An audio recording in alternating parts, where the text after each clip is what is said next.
ನಮಸ್ಕಾರ ಸ್ನೇಹಿತರೆ, ನಾನು ಹನುಮಂತ್ ಮಾಗೆ. ಸ್ನೇಹಿತರೆ, ಕರಾವಳಿ ಇತಿಹಾಸದಲ್ಲೇ ಅತ್ಯಂತ ಭೀಕರವಾದ ಇಡೀ ಉಡುಪಿ ಜಿಲ್ಲೆಯನ್ನೇ ಅಷ್ಟೇ ಅಲ್ಲದೆ ಇಡೀ ರಾಜ್ಯವನ್ನೇ ನಡುಗಿಸಿದ ಆ ಸಿನಿಮಾ ಶೈಲಿಯ ಶೂಟೌಟ್ನ ಅಸಲಿ ಕಥೆಯೊಂದಿಗೆ ಇವತ್ತು ನಾನು ನಿಮ್ಮ ಮುಂದೆ ಬಂದಿದ್ದೇನೆ. ಸ್ನೇಹಿತರೆ, ನೀವೆಲ್ಲರೂ ಕೂಡ ನಿನ್ನೆಯಿಂದ ಗಮನಿಸ್ತಾ ಇದ್ದೀರಿ, ಹೆಚ್ಚು ಕಡಿಮೆ 3 ಗಂಟೆ 30 ನಿಮಿಷದ ಆಸುಪಾಸು ಒಂದು ಭೀಕರ ಶೂಟೌಟ್ ನಡೆದು ಹೋಗಿಬಿಡುತ್ತೆ. ಆ ಶೂಟೌಟ್ನಲ್ಲಿ ಒಬ್ಬ ಉದ್ಯಮಿ ಜೊತೆಗೆ ಒಬ್ಬ ರಾಜಕಾರಣಿಯ ಜೀವವೇ ಅಂತ್ಯವಾಗಿ ಬಿಡುತ್ತೆ. ಈ ಒಂದು ಪ್ರಕರಣಕ್ಕೆ ಸಂಬಂಧಪಟ್ಟ ಹಾಗೆ ಇದೀಗ ಆರೋಪಿಗಳನ್ನ ಪೊಲೀಸರು ಕೂಡ ಬಂಧಿಸಿ ಅವರನ್ನ ಜೈಲಿಗಟ್ಟುವಂತೆ ಕೆಲಸವನ್ನ ಕೂಡ ಮಾಡಿದ್ದಾರೆ. ಅಂದ ಹಾಗೆ ಈ ಒಂದು ಪ್ರಕರಣದಲ್ಲಿ ಆ ಒಂದು ವ್ಯಕ್ತಿಯನ್ನ ಅಥವಾ ಈ ಒಂದು ಉದ್ಯಮಿಯನ್ನ ಶೂಟೌಟ್ ಮಾಡೋದಕ್ಕೆ ಈ ಒಂದು ರಾಜ್ಯದ ಯುವಕರು ಅಷ್ಟೇ ಅಲ್ಲದೆ ಬೇರೆ ರಾಜ್ಯದ ಶೂಟೌಟ್ ಅಲ್ಲಿ ಎಕ್ಸ್ಪರ್ಟ್ ಆಗಿರುವಂತ ವ್ಯಕ್ತಿಗಳನ್ನ ಕರೆಸಿಕೊಂಡು ಅವರಿಗೆ ಸುಪಾರಿಯನ್ನ ಕೊಟ್ಟು ಈ ಒಂದು ಉದ್ಯಮಿಯನ್ನ ಕೊಲ್ಲಿಸ್ತಾರೆ ಅಂತಂದ್ರೆ ನಿಜಕ್ಕೂ ಆ ಕೊಲೆಯನ್ನ ಮಾಡಿಸಿರುವಂತ ವ್ಯಕ್ತಿಗಳಾದ್ರೂ ಯಾರು ಅನ್ನುವಂತಹ ಪ್ರಶ್ನೆ ಸಹಜವಾಗಿ ಹುಟ್ಟುಕೊಳ್ಳುತ್ತೆ. ಅಂದ ಹಾಗೆ ಏನಿದು ಪ್ರಕರಣ, ಈ ಒಂದು ಪ್ರಕರಣದ ಹಿನ್ನೆಲೆಯನ್ನ ಗಮನಿಸ್ತಾ ಹೋಗೋಣ. ಅಸಲಿಗೆ ಏನಾಯ್ತು ನಿನ್ನೆ ದಿನ, ಜೊತೆಗೆ ಹಿನ್ನೆಲೆ ಏನು, ಯಾರ ಜೊತೆಗೆ ಯಾವ ರೀತಿಯಾದಂತಹ ಒಂದಿಷ್ಟು ಮನಸ್ತಾಪಗಳಿದ್ವು ಮತ್ತು ಈ ಉದ್ಯಮಿಯ ಅಥವಾ ಈ ಒಂದು ರಾಜಕಾರಣಿಯ ಹಿನ್ನೆಲೆ ಏನಾಗಿತ್ತು, ಈ ಕುರಿತ ಹಾಗೆ ಒಂದಿಷ್ಟು ಮಾಹಿತಿಯನ್ನ ಈ ಒಂದು ವಿಡಿಯೋದಲ್ಲಿ ಗಮನಿಸ್ತಾ ಹೋಗೋಣ. ಸ್ನೇಹಿತರೆ, ಸಾಧ್ಯವಾದರೆ ವಿಡಿಯೋನ ಕೊನೆವರೆಗೂ ನೋಡಿ. ನೀವೇನಾದರೂ ನಮ್ಮ ಚಾನಲ್ನ ಸಬ್ಸ್ಕ್ರೈಬ್ ಮಾಡಿಕೊಳ್ಳದೆ ವಿಡಿಯೋವನ್ನು ಗಮನಿಸ್ತಾ ಇದ್ದರೆ ಈ ಕೂಡಲೇ ಸಬ್ಸ್ಕ್ರೈಬ್ ಮಾಡಿ ಹಾಗೂ ನೋಟಿಫಿಕೇಶನ್ಗಾಗಿ ಬೆಲ್ ಐಕನ್ ಕೂಡ ಕ್ಲಿಕ್ ಮಾಡಿಕೊಳ್ಳಿ. ಸ್ನೇಹಿತರೆ, ಆಗಸ್ಟ್ 7 ಸಮಯ ಮಧ್ಯಾಹ್ನ ಸರಿಯಾಗಿ 3 ಗಂಟೆ 30 ನಿಮಿಷದ ಆಸುಪಾಸು ಮುದರಂಗಡಿ ಗ್ರಾಮ ಪಂಚಾಯತ್ ವ್ಯಾಪ್ತಿಯ ಸಂತ ಫ್ರಾನ್ಸಿಸ್ ಸ್ಕ್ರೇವಿಯರ್ ಚರ್ಚ್ನ ಸುತ್ತಮುತ್ತ ಎಂದಿನಂತೆ ಎಲ್ಲವೂ ಕೂಡ ಶಾಂತವಾದಂತಹ ವಾತಾವರಣ ಇತ್ತು. ಮುದರಂಗಡಿ ಮೂಲದ ಪ್ರಭಾವಿ ರಾಜಕಾರಣಿ ಮಾಜಿ ಪಂಚಾಯತ್ ಅಧ್ಯಕ್ಷ ಡೇವಿಡ್ ಡಿಸೋಜಾ ಅವರು ಚರ್ಚ್ನಲ್ಲಿ ಪ್ರಾರ್ಥನೆಯನ್ನು ಮುಗಿಸಿಕೊಂಡು ಮತ್ತೆ ಮನೆಗೆ ಹೊರಡಬೇಕು ಅಥವಾ ಕೆಲಸಕ್ಕೆ ಹೊರಡಬೇಕು ಅಂತ ಹೇಳಿ ಹೊರಗಡೆ ಬರ್ತಾರೆ. ಇದನ್ನೇ ತುಂಬಾ ಪ್ಲಾನ್ ಮಾಡಿಕೊಂಡು ಕೂತ್ಕೊಂಡಿರುವಂತಹ ಶೂಟೌಟ್ ಎಕ್ಸ್ಪರ್ಟ್ ಆಗಿರುವಂತಹ 5 ಜನರು ಹಂತಕರು ಅಲ್ಲಿಯೇ ಕಾಯ್ತಾ ಕೂತ್ಕೊಂಡಿರ್ತಾರೆ. ಡೋರ್ ಅನ್ನ ತೆಗಿತಾ ಇದ್ದ ಹಾಗೆ ಆ ಡೋರಿನ ಬಳಿಗೆ ಆತ ಹೋದಂತ ತಕ್ಷಣವೇ ಹಂತಕ ಆತನ ಪಕ್ಕದಲ್ಲೇ ಬಂದು ಬಿಡ್ತಾನೆ. ತಿರುಗಿ ನೋಡುವಷ್ಟರಲ್ಲಿ ಅಥವಾ ಕಣ್ಣು ಮುಚ್ಚಿ ತೆಗೆಯುವಷ್ಟರಲ್ಲಿ ಅಂತ ಹೇಳಿದ್ರು ಕೂಡ ತಪ್ಪಾಗ್ಲಿಕ್ಕಿಲ್ಲ. ಆ ವ್ಯಕ್ತಿಯನ್ನ ಅಂತಂದ್ರೆ ಡಿಸೋಜನ ತಲೆಗೆ ಈ ಒಂದು ಶೂಟ್ ಅನ್ನ ಮಾಡಿಬಿಡ್ತಾನೆ. ಅಂತಂದ್ರೆ ತುಂಬಾ ಹತ್ತಿರದಿಂದ ಕ್ಲೋಸ್ ಅಪ್ ಅಲ್ಲಿ ಅಂತ ಏನ್ ಹೇಳ್ತೀವಿ, ಕ್ಲೋಸ್ ಅಲ್ಲಿ ಬಂದು ಆ ವ್ಯಕ್ತಿ ಬಾಗಿಲನ್ನ ತೆಗಿತಾ ಇದ್ದ ಹಾಗೆ ಆತ ತಿರುಗಿ ನೋಡುತ್ತಾ ಇದ್ದ ಹಾಗೇನೆ ಆತನ ಶೂಟ್ ಮಾಡಿಬಿಡ್ತಾನೆ. ಸ್ಥಳದಲ್ಲಿ ಆ ವ್ಯಕ್ತಿ ಬಿದ್ದು ಬಿಡ್ತಾನೆ. ಅಷ್ಟಕ್ಕೆ ಆ ವ್ಯಕ್ತಿ ಎಲ್ಲಿಂದ ಎಸ್ಕೇಪ್ ಆಗೋದಿಲ್ಲ. ಬದಲಿಗೆ ಏನ್ ಮಾಡ್ತಾನೆ ಅಂತಂದ್ರೆ ಆತನ ಇನ್ನು ಬದುಕಿರಬಹುದು ಅನ್ನೋ ಕಾರಣಕ್ಕೆ ಆತನ ಎದೆಗೂ ಕೂಡ ಗುಂಡನ್ನ ಆರಿಸುವಂತ ಕೆಲಸವನ್ನ ಮಾಡ್ತಾನೆ. ಅದೆಲ್ಲವೂ ಕೂಡ ಆದ ಬಳಿಕ ಜನಗಳು ಸಹಜವಾಗಿ ಏನಾಯ್ತು ಅಂತೇಳಿ ಸೌಂಡ್ ಬಂದ ಬಳಿಕ ಗಮನಿಸೋದಕ್ಕೆ ಅಂತ ಬರ್ತಾರೆ.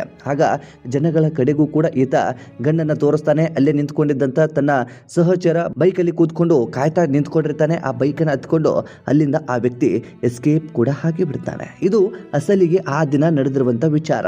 ಸ್ನೇಹಿತರೆ, ಅಂದ ಹಾಗೆ ಈಗ ನಿಮ್ಮಲ್ಲಿ ಒಂದು ಪ್ರಶ್ನೆ ಸಹಜವಾಗಿ ಉಟ್ಕೊಂಡು ಬಿಟ್ಟಿರುತ್ತೆ. ಈ ಡೇವಿಡ್ ಅನ್ನ ಶೂಟ್ ಔಟ್ ಮಾಡುವಂತ ಕೆಲಸವನ್ನ ಆ ವ್ಯಕ್ತಿ ಏನು ಮಾಡಿದ್ದ, ಆತನ ಹಿನ್ನೆಲೆ ಏನು, ಆ ವ್ಯಕ್ತಿಯ ಇತಿಹಾಸ ಏನು ಎಂಬುದು ಸಹಜವಾಗಿ ನಿಮ್ಮಲ್ಲಿ ಉಟ್ಕೊಂಡಿರುತ್ತೆ. ಹಾಗಾಗಿ ಅವರ ಬಗ್ಗೆ ಒಂದಿಷ್ಟು ನಾನು ಈ ಒಂದು ವಿಡಿಯೋದಲ್ಲಿ ಮಾಹಿತಿನ ಹಂಚ್ಕೊಳ್ತಾ ಇದ್ದೀನಿ. ಸದ್ಯಕ್ಕೆ ಸಿಕ್ಕಿರುವಂತಹ ಮಾಹಿತಿ ಜೊತೆಗೆ ಮೂಲಗಳಿಂದ ಸಿಕ್ಕಿರುವಂತಹ ಮತ್ತು ಪೊಲೀಸ್ ಇಲಾಖೆಯಿಂದ ಅಧಿಕೃತವಾಗಿ ದಾಖಲಾಗಿರುವಂತಹ ಮಾಹಿತಿಯನ್ನ ನಿಮ್ಮ ಮುಂದೆ ಇಡ್ತಾ ಇದ್ದೀನಿ. ಇವರ ಆಸ್ತಿ ಬಗ್ಗೆ ಒಂದಿಷ್ಟು ಗಮನಿಸ್ತಾ ಹೋಗೋಣ. ಇವರ ಆಸ್ತಿ ಮತ್ತು ಉದ್ಯಮದ ಹಿನ್ನೆಲೆ ಏನಿತ್ತು ಎಂಬುದನ್ನ ಇಲ್ಲಿ ನಾವು ನೋಡ್ತಾ ಹೋಗೋಣ. ಸ್ನೇಹಿತರೆ, ಈ ಒಂದು ಶೂಟೌಟ್ ಅಲ್ಲಿ ಸಾವನ್ನಪ್ಪಿದ ವ್ಯಕ್ತಿಗೆ ಕೇವಲ 55 ವರ್ಷ. ತನ್ನದೇ ಆದಂತಹ ಕುಟುಂಬ ಇತ್ತು. ಆರಾಮಾದಂತಹ ಆಯುಷಾರಾಮಿ ಜೀವನವನ್ನು ಕೂಡ ಮಾಡ್ತಾ ಇದ್ದ. ಇನ್ನು ಡಿಸೋಜಾ ಕೇವಲ ಸಾಮಾನ್ಯ ರಾಜಕಾರಣಿ ಆಗಿರಲಿಲ್ಲ. ಮುದರಂಗಡಿ ಗ್ರಾಮ ಪಂಚಾಯತ್ನ ಮಾಜಿ ಅಧ್ಯಕ್ಷನಾಗಿದ್ದ. ಜಿಲ್ಲಾ ಕಾಂಗ್ರೆಸ್ನಲ್ಲಿ ಅತ್ಯಂತ ಸಕ್ರಿಯ ಮತ್ತು ಪ್ರಭಾವಿ ನಾಯಕನಾಗಿ ಕೂಡ ಈತ ಗುರುತಿಸಿಕೊಂಡಿದ್ದ. ಕೈಯಲ್ಲಿ ಕೋಟ್ಯಾಂತರ ರೂಪಾಯಿ ಮೌಲ್ಯದ ಉದ್ಯಮವೂ ಕೂಡ ಇತ್ತು. ಉಡುಪಿಯ ಎಲ್ಲೂರು ಬಳಿ ಇರುವ ಅದಾನಿ ಒಡೆತನದ ಬೃಹತ್ UPCL ಕಂಪನಿಯಲ್ಲಿ ಡೇವಿಡ್ ಡಿಸೋಜಾ ಅವರು ಅತ್ಯಂತ ಪ್ರಮುಖ ಗುತ್ತಿಗೆದಾರನಾಗಿ ಕೆಲಸವನ್ನು ಕೂಡ ಮಾಡ್ತಾ ಇದ್ದ. UPCL ಕಂಪನಿಯ ಬಹುತೇಕ ಕಾಂಟ್ರಾಕ್ಟರ್ಗಳು ಇವರ ಕೈಯಲ್ಲೇ ಇರ್ತಾ ಇದ್ರು. ಅಲ್ಲದೆ ಮುದುರಂಗಡಿ ಪರಿಸರದಲ್ಲಿ ಇವರದ್ದೇ ಆದಂತಹ ದೊಡ್ಡ ಬಾರ್ ಮತ್ತು ರೆಸ್ಟೋರೆಂಟ್ ಕೂಡ ಸ್ವಂತದಾಗಿ ಇತ್ತು. ಕರಾವಳಿಯ ಸಾರ್ವಜನಿಕ ಸಾರಿಗೆ ವಲಯದಲ್ಲೂ ಕೂಡ ಇವರದ್ದೇ ಹವಾಯಿತು. ಇವರ ಸ್ವಂತ ಮಾಲೀಕತ್ವದ ಖಾಸಗಿ ಬಸ್ಗಳು ಮುದುರಂಗಡಿ ಮತ್ತು ಉಡುಪಿ ಸುತ್ತಮುತ್ತ ನಿರಂತರವಾಗಿ ಸಂಚಾರವನ್ನು ಕೂಡ ನಡೆಸ್ತಾ ಇದ್ವು. ಮುದುರಂಗಡಿ ಪಿಲಾರು ಭಾಗದಲ್ಲಿ ಇವರು ಬೃಹತ್ ವಾಣಿಜ್ಯ ಕಚೇರಿಗಳು, ಐಷಾರಾಮಿ ಮನೆ ಹಾಗೂ ಕೋಟ್ಯಾಂತರ ರೂಪಾಯಿ ಮೌಲ್ಯದ ಕೃಷಿ ಮತ್ತು ವಸತಿ ಜಮೀನುಗಳನ್ನು ಹೊಂದಿದ್ರು. ಸಮಾಜದಲ್ಲಿ ದೊಡ್ಡ ಉದ್ಯಮಿ, ಗುತ್ತಿಗೆದಾರ, ರಾಜಕಾರಣಿಯಾಗಿ ಮೆರೆಯುತ್ತಿದ್ದಂತಹ ಡೇವಿಡ್ ಡಿಸೋಜಾ ಅವರ ಈ ಬೃಹತ್ ಆಸ್ತಿ ಮತ್ತು ದಿನನಿತ್ಯ ನಡೆಯುತ್ತಿದ್ದ ಕೋಟ್ಯಾಂತರ ರೂಪಾಯಿಗಳ ಹಣಕಾಸಿನ ವ್ಯವಹಾರವೇ ಇವರ ಜೀವಕ್ಕೆ ಸಂಚಕಾರ ತಂದಿಟ್ಟಿತ್ತು ಎನ್ನುವಂತಹ ಒಂದಿಷ್ಟು ಮಾಹಿತಿ ಇದೀಗ ಪೊಲೀಸ್ ಮೂಲಗಳಿಂದ ಸ್ಪಷ್ಟವಾಗಿ ಗೊತ್ತಾಗ್ತಾ ಇದೆ. ಇನ್ನು ಮೇಲ್ನೋಟಕ್ಕೆ ಏನಾಗಿದೆ ಅನ್ನುವಂಥ ಒಂದು ಮಾಹಿತಿಯು ಕೂಡ ಹೊರಗಡೆಯಿಂದ ಸದ್ದು ಮಾಡ್ತಾ ಇರುವ ಕಾರಣದಿಂದಾಗಿ ನಾವು ಆ ಒಂದು ಮಾಹಿತಿಯನ್ನು ಕೂಡ ಈ ಸಂದರ್ಭದಲ್ಲಿ ಗಮನಿಸೋದಾದ್ರೆ, ಈ ವೈಯಕ್ತಿಕವಾಗಿ ಒಂದು ಹಣದ ವಹಿವಾಟಿನ ಸಮಸ್ಯೆ ಕುರಿತಾಗಿ ಈ ರೀತಿಯಾದಂಥ ಕೃತ್ಯವನ್ನ ಮಾಡಲಾಗಿದೆ ಅನ್ನುವಂಥ ಮಾಹಿತಿಯು ಕೂಡ ಲಭ್ಯವಾಗ್ತಾ ಇದೆ. ಆದರೆ ಡೇವಿಡ್ ಡಿಸೋಜಾ ಅವರ ಬದುಕು ಕೇವಲ ಉದ್ಯಮ ಮತ್ತು ರಾಜಕೀಯಕ್ಕೆ ಮಾತ್ರ ಸೀಮಿತವಾಗಿರಲಿಲ್ಲ. ಇವರ ಬೆನ್ನ ಹಿಂದೆ ಅತ್ಯಂತ ಕರಾಳವಾದ ಕ್ರಿಮಿನಲ್ ಇತಿಹಾಸವಿತ್ತು. ಉಡುಪಿ ಜಿಲ್ಲಾ ಪೊಲೀಸ್ ಅಧೀಕ್ಷಕರ ಅಧಿಕೃತ ಮಾಹಿತಿಯ ಪ್ರಕಾರ ಡೇವಿಡ್ ಡಿಸೋಜಾ ಅವರು ಪೊಲೀಸ್ ರೌಡಿ ಪಟ್ಟಿಯಲ್ಲಿದ್ದ ಒಬ್ಬ ರೌಡಿ ಶೀಟರ್ ಕೂಡ ಆಗಿದ್ರು. ಜಿಲ್ಲೆಯ ವಿವಿಧ ಪೊಲೀಸ್ ಠಾಣೆಯಲ್ಲಿ ಇವರ ವಿರುದ್ಧ ಕೊಲೆ ಯತ್ನ, ಬೆದರಿಕೆ ಸೇರಿದಂತೆ ಒಟ್ಟು 14 ಭೀಕರ ಕ್ರಿಮಿನಲ್ ಪ್ರಕರಣಗಳು ದಾಖಲಾಗಿದ್ವು. ಅದಾನಿ UPCL ಕಂಪನಿಯ ವಿರುದ್ಧ ನಡೆದ ಸ್ಥಳೀಯ ಹೋರಾಟದಲ್ಲೂ ಇವರ ಮೇಲೆ ಹಲವು ಕೇಸುಗಳು ಕೂಡ ಜರುಗಿದ್ವು. ಇವೆಲ್ಲದಕ್ಕಿಂತ ಮಿಗಿಲಾಗಿ ಇಡೀ ಕರ್ನಾಟಕವನ್ನೇ ನಡುಗಿಸಿದಂತಹ 2019ರ ಶಿರ್ವ ಚರ್ಚಿನ ಸಹಾಯಕ ಧರ್ಮಗುರು ಫಾದರ್ ಮಹೇಶ್ ಡಿಸೋಜಾ ಅವರ ಅನುಮಾನಾಸ್ಪದ ಆತ್ಮಹತ್ಯೆ ಪ್ರಕರಣ ನೆನಪಿರಬಹುದು ನಿಮ್ಮೆಲ್ಲರಿಗೂ ಕೂಡ. ಆ ಒಂದು ಭೀಕರ ಪ್ರಕರಣದಲ್ಲಿ ಇದೇ ಡೇವಿಡ್ ಡಿಸೋಜಾ ಪ್ರಮುಖ ಆರೋಪಿಯಾಗಿದ್ರು. ಫಾದರ್ ಮಹೇಶ್ ಅವರಿಗೆ ಆತ್ಮಹತ್ಯೆಗೆ ಪ್ರಚೋದನೆ ನೀಡಿದ ಆರೋಪದ ಮೇಲೆ ಉಡುಪಿ ಪೊಲೀಸರು ಆಗ ಡೇವಿಡ್ ಡಿಸೋಜಾ ಅವರನ್ನ ಬಂಧಿಸಿ ಜೈಲಿಗೂ ಕೂಡ ಹಟ್ಟಿದ್ರು. ಈ ಕೇಸ್ನಲ್ಲಿ ಅವರು ಜೈಲು ಶಿಕ್ಷೆಯನ್ನು ಅನುಭವಿಸಿ ಬಂದಿದ್ರು. ಈ ಕ್ರಿಮಿನಲ್ ಹಿನ್ನೆಲೆ ಮತ್ತು ಹಳೆಯ ಅಗೆತನಗಳೇ ಇವರ ಈ ಕೊಲೆಗೆ ಹಾದಿ ಮಾಡಿಕೊಟ್ಟಿವೆ ಅನ್ನುವಂಥ ದೊಡ್ಡ ಅನುಮಾನವೂ ಕೂಡ ಒಂದು ಕಡೆ ಉಟ್ಕೊಳ್ತಾ ಇದೆ. ಸ್ನೇಹಿತರೆ, ಇತ್ತ ಶೂಟೌಟ್ ನಡೆದ ತಕ್ಷಣ ಉಡುಪಿ ಜಿಲ್ಲಾ ಪೊಲೀಸ್ ಪಡೆ ಅಲರ್ಟ್ ಆಗುತ್ತೆ. SP ಅವರ ನೇತೃತ್ವದಲ್ಲಿ ಇಡೀ ಜಿಲ್ಲೆಯಾದ್ಯಂತ ನಾಕಾಬಂದಿ ಹೂಡಲಾಗುತ್ತೆ. ಹೆದ್ದಾರಿಗಳು, ಜಿಲ್ಲೆಯ ಗಡಿ ಪ್ರದೇಶಗಳನ್ನು ಬಂದ್ ಮಾಡಿ CCTV ದೃಶ್ಯಗಳನ್ನು ಆಧರಿಸಿ ತನಿಖೆ ತೀವ್ರಗೊಳಿಸಲು ಪೊಲೀಸರು ಮುಂದಾಗ್ತಾರೆ. ಹಂತಕರು ಮಂಗಳೂರಿನಿಂದ ಗೋವಾ ಅಥವಾ ಮುಂಬೈ ಕಡೆಗೆ ತಪ್ಪಿಸಿಕೊಳ್ಳಲು ರಾಷ್ಟ್ರೀಯ ಹೆದ್ದಾರಿಯಲ್ಲಿ ಸಾಗುತ್ತಿದ್ದಾರೆ ಎಂಬ ಪಕ್ಕಾ ಮಾಹಿತಿ ಪೊಲೀಸರಿಗೆ ಸಿಗುತ್ತೆ.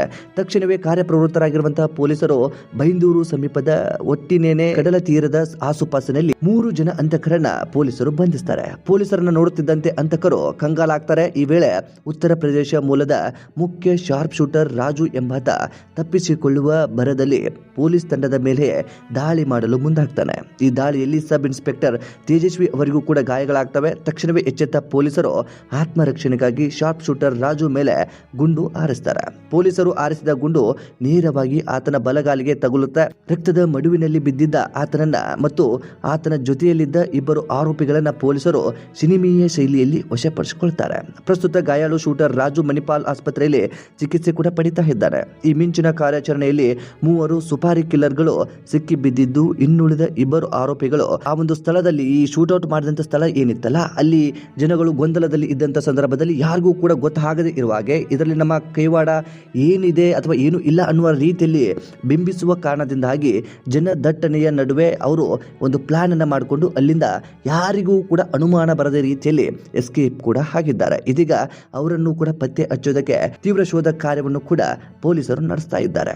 ಈಗ ಇಡೀ ಕರಾವಳಿಯನ್ನ, ಕರ್ನಾಟಕವನ್ನು ಕಾಡುತ್ತಿರುವ ಅತಿ ದೊಡ್ಡ ಪ್ರಶ್ನೆ ಎಂದರೆ ಉತ್ತರ ಪ್ರದೇಶ, ಬಿಹಾರ್, ಜಾರ್ಖಂಡ್ ನಿಂದ ಈ ವೃತ್ತಿಪರ ಶಾರ್ಪ್ ಶೂಟರ್ಗಳನ್ನ ಕರೆಸಿ ಭಾರಿ ಮೊತ್ತದ ಹಣ ನೀಡಿ ಡೇವಿಡ್ ಡಿಸೋಜಾ ಅವರ ಕೊಲೆಗೆ ಸುಪಾರಿ ಕೊಟ್ಟ ಆ ಅಸಲಿ ಮಾಸ್ಟರ್ ಮೈಂಡ್ ಯಾರು?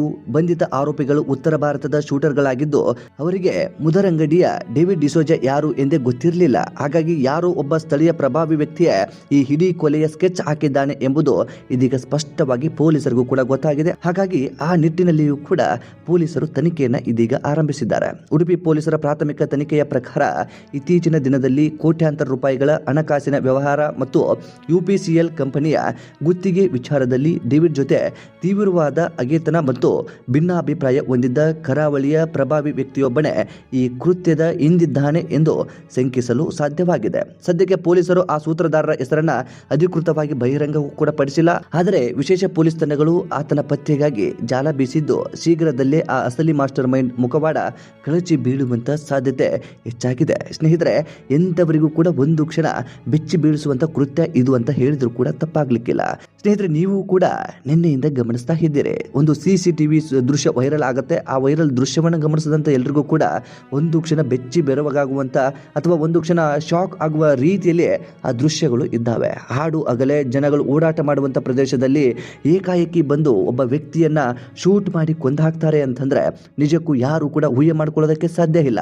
ಇಂಥವರಿಗೆ ಕಾನೂನಿನ ಭಯವಿಲ್ವೋ ಅಥವಾ ದುಡ್ಡಿನ ಮೋಹವೋ ಅಥವಾ ಇನ್ಯಾವ ಮನಸ್ಥಿತಿ ಇವರುಗಳಲ್ಲಿ ಇರುತ್ತೋ ಗೊತ್ತಿಲ್ಲ. ಬದಲಿಗೆ ಏನಾದರೂ ವೈಮನಸ್ಸುಗಳು ಇದ್ದರೆ ಅದನ್ನು ಕೂತು ಬಗೆಹರಿಸ್ಕೊಳ್ಬೇಕಾಗುತ್ತೆ ವಿನಃ ಕಾನೂನನ್ನು ಕೈಗೆತ್ತಿಕೊಳ್ಳುವಂಥ ಕೆಲಸವನ್ನ ದಯವಿಟ್ಟು ಯಾರು ಕೂಡ ಮಾಡುವುದಕ್ಕೆ ಹೋಗಬೇಡಿ. ಇನ್ನು ಈ ಒಂದು ಘಟನೆಯ ನಂತರ ಪೊಲೀಸರು ತುಂಬಾ ಅಲರ್ಟ್ ಕೂಡ ಆಗಿದ್ದಾರೆ. ಈಗಾಗಲೇ 3 ಜನ ಆರೋಪಿಗಳನ್ನು ಬಂಧಿಸಿದ್ದಾರೆ. ಇದೀಗ ತಪ್ಪಿಸಿಕೊಂಡಿರುವಂತಹ ಇಬ್ಬರು ಆರೋಪಿಗಳ ಪತ್ತೆಗಾಗಿ ಪೊಲೀಸರು ಬಲೆ ಕೂಡ ಬೀಸಿದ್ದಾರೆ. ಇದರಲ್ಲಿ ಇರುವಂತಹ ಆ ಮಾಸ್ಟರ್ ಮೈಂಡ್ ಯಾರು ಎಂಬುದರ ಕುರಿತಾಗಿಯೂ ಕೂಡ ತನಿಖೆಯನ್ನ ಆರಂಭ ಕೂಡ ಮಾಡಿದ್ದಾರೆ. ಇದಿಷ್ಟು ಈ ಒಂದು ಪ್ರಕರಣಕ್ಕೆ ಸಂಬಂಧಪಟ್ಟ ಹಾಗೆ ಒಂದಿಷ್ಟು ಮಾಹಿತಿ ನಿಮ್ಮ ಮುಂದೆ ಇಟ್ಟಿದ್ದೇನೆ. ಸ್ನೇಹಿತರೆ, ಸಾಧ್ಯವಾದರೆ ಈ ವಿಡಿಯೋನ ಶೇರ್ ಮಾಡಿ, ನಮ್ಮ ಚಾನೆಲ್ನ ಸಬ್ಸ್ಕ್ರೈಬ್ ಮಾಡಿಕೊಳ್ಳದೆ ವಿಡಿಯೋವನ್ನು ಗಮನಿಸಿದ್ರೆ ಈ ಕೂಡಲೇ ಸಬ್ಸ್ಕ್ರೈಬ್ ಮಾಡಿ ಹಾಗೂ ನೋಟಿಫಿಕೇಶನ್ಗಾಗಿ ಬೆಲ್ ಐಕನ್ ಕೂಡ ಕ್ಲಿಕ್ ಮಾಡಿಕೊಳ್ಳಿ. ಮತ್ತೆ ಮುಂದಿನ ವಿಡಿಯೋದಲ್ಲಿ ಸಿಗೋಣ. ನಮಸ್ಕಾರ.